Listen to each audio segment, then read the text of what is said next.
একটি দিন এমন এক দিন যার কথা বলা হয়েছে সৃষ্টি জগতের শুরু থেকেই। সেদিন প্রতিটি মানুষ, প্রথম আদম থেকে শুরু করে শেষ মানুষ পর্যন্ত, মাটির বুক থেকে উঠবে, তাদের স্রষ্টার সামনে দাঁড়াবে। যে পাহাড়গুলো একসময় অটল আর মহাশক্তিধর ছিল, সেগুলো গুঁড়ো হয়ে ধুলায় মিলিয়ে যাবে। সমুদ্রগুলো ফেনিয়ে উঠবে, উথলে পড়বে আগুনের মতো। আকাশের তারাগুলো ভেঙে পড়বে তাদের জায়গা থেকে। এটাই সেই দিন, বিচার দিবস, প্রতিফলনের দিন। সেদিন সব গোপন কথা প্রকাশ পাবে, প্রত্যেক কাজের হিসাব নেওয়া হবে। মানবজাতির অসংখ্য কাহিনীর মাঝে নবীদের, সাধুদের আর পাপীদের গল্পের মাঝখানে আছে এক ভয়ঙ্কর কাহিনী। একটি গল্প যা শুরু হয়েছিল আলোর জগতে, কিন্তু শেষ হবে অন্ধকারের গভীরে। এটাই সেই সত্তার গল্প যে না বলেছিল, শয়তানের গল্প। মানুষ সৃষ্টির আগে ছিল জিন, ধোঁয়াবিহীন আগুন থেকে সৃষ্ট, অদ্ভুত শক্তি আর অসাধারণ বুদ্ধি নিয়ে তারা বাস করত। তাদের মাঝেই ছিল একজন যার ইবাদত আর আনুগত্য ছিল তুলনাহীন।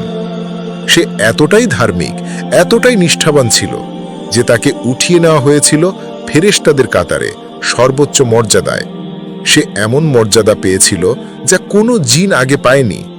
তাকে অনুমতি দেওয়া হয়েছিল আসমানের দরবারে প্রবেশের, সেই পবিত্র স্থানে যেখানে ফেরেশতারা দাঁড়ায়, আলোর সত্তারা।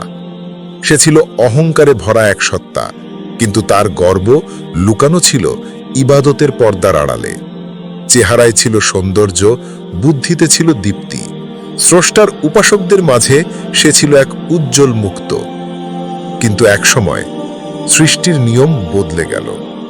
পরম মহান আল্লাহ ঘোষণা করলেন এমন এক সৃষ্টি যা আগুন বা আলো থেকে নয়, বরং মাটি থেকে। সেই মাটি যার ওপর আমরা দাঁড়িয়ে আছি আজও। আর সেই মাটির শরীরে তিনি ফুঁকে দিলেন প্রাণ, দিলেন রূহ। জন্ম নিল প্রথম মানুষ, আদম আলাইহিস সালাম। একটি মাটির দেহ, কিন্তু ভেতরে জেগে উঠল মন, হৃদয় আর আত্মা। একজন চিন্তাশীল, অনুভবশীল মানুষ। একটি নতুন যুগের সূচনা হলো। আর আল্লাহ, মহান সৃষ্টিকর্তা, তার দরবারে উপস্থিত সব সত্তাকে এক নির্দেশ দিলেন। তিনি বললেন, আদমের সামনে সেজদা করো, ইবাদতের জন্য নয়, বরং শ্রদ্ধা আর আনুগত্যের নিদর্শন হিসাবে।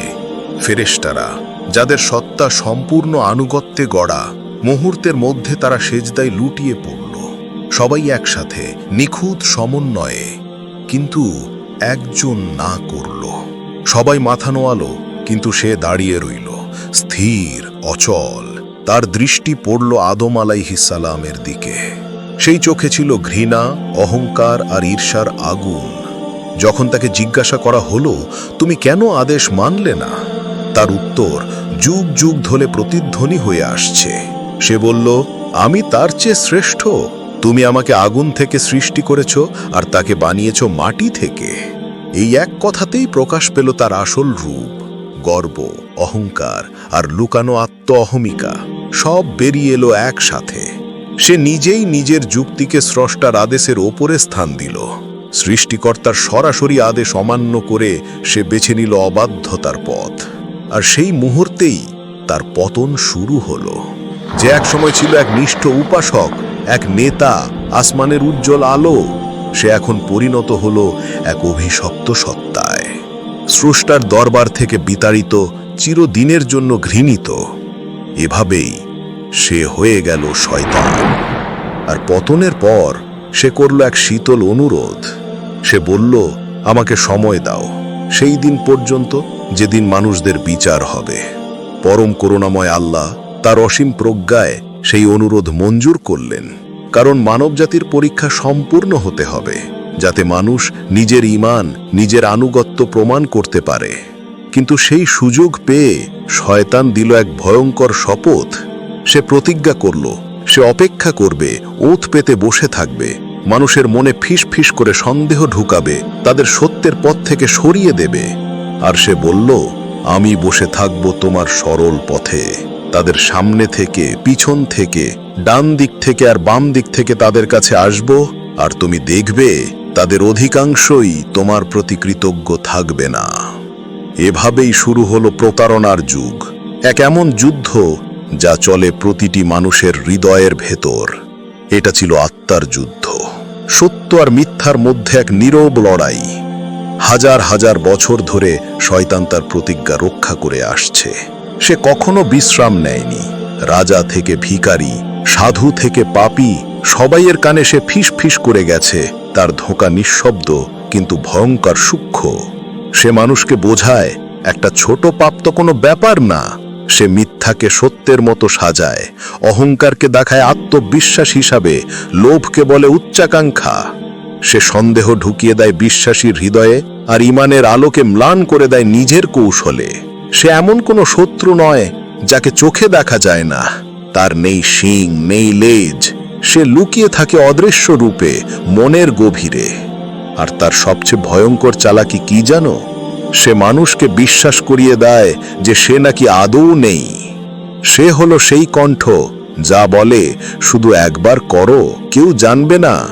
সে আমাদের কামনা, আমাদের দুর্বলতা সবকিছু নিয়ন্ত্রণ করে।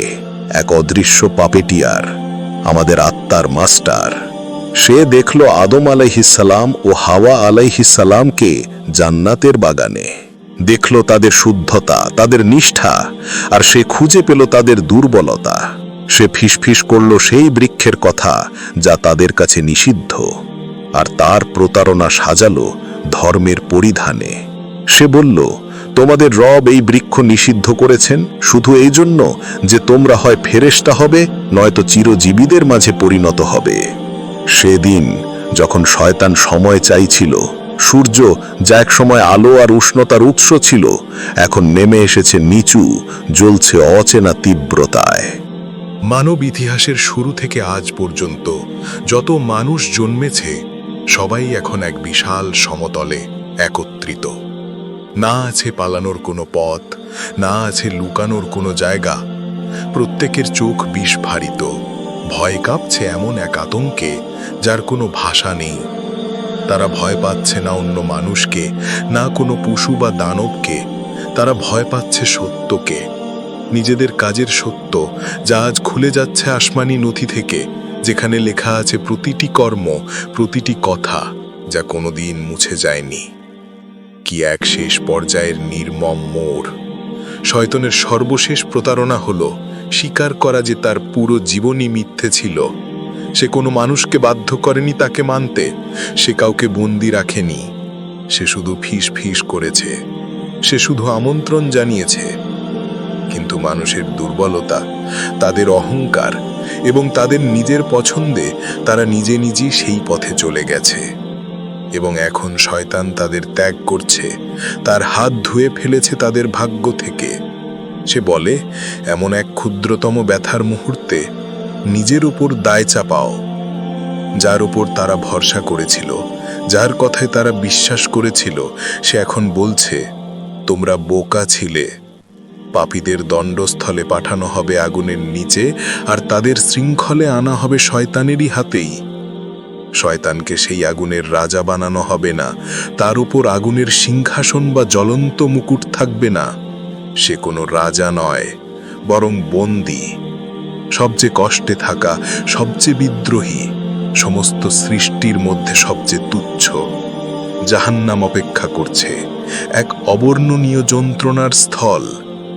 কোরআনে বর্ণিত আছে সেটি 7 দরজা বিশিষ্ট এক কারাগার। প্রতিটি দরজা আগের চেয়ে অধিক ভয়াবহ। এমন অধ্যায় যেখানে কল্পনার বাইরে কষ্ট লুকিয়ে আছে। তোমাদের পরিণতি, তোমাদের নিজের দোষ, বিচার সম্পন্ন হলো। এক জায়গা যেখানে আগুনের তাপ পৃথিবীর আগুনের 70 গুণ। এটাই চূড়ান্ত গন্তব্য। যারা অহংকারকে আনুগত্যের ওপরে বেছে নিয়েছে, যারা মিথ্যাকে সত্যের চেয়ে প্রাধান্য দিয়েছে। আর শয়তান থাকবে তার সবচেয়ে গভীর, সবচেয়ে যন্ত্রণাদায়ক কক্ষে, এক নীরব স্মৃতিস্তম্ভ, তার নিজের বিপর্যস্ত বিদ্রোহের প্রতীক। কিন্তু যখন শয়তান প্রবেশ করবে তার চিরকালীন কারাগারে, বিশ্বাসীরা তাদের অভ্যর্থনা হবে জান্নাতের দরজায়। তারা দেখবে আল্লাহর মুখ, তাদের আনন্দ হবে অসীম। ভয় নেই, শোক নেই, কোনো অনুশোচনা নেই। শেষ পর্যন্ত তারা পৌঁছে গেছে তাদের সত্যিকারের ঠিকানায়। আরও এরকম ইসলামিক ভিডিও পেতে সাবস্ক্রাইব করুন আমাদের চ্যানেল